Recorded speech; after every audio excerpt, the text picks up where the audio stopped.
Hey guys, welcome back to another quick how-to video, and today we're going to show you on how to see about section on a YouTube channel.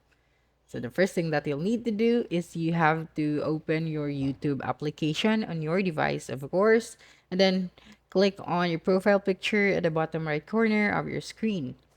Now click on this arrow.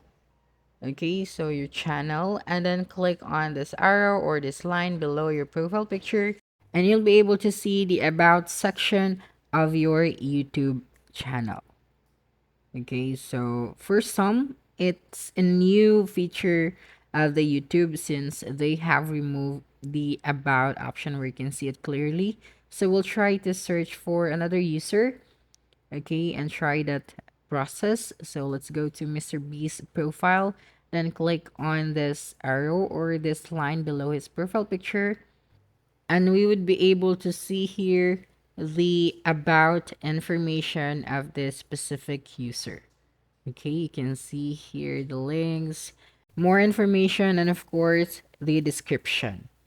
Okay, so just do the same process and you would be able to see the about section of a YouTube channel. And that's a wrap. Don't forget to like, subscribe, and hit the notification bell for more quick how to videos next time. Adios.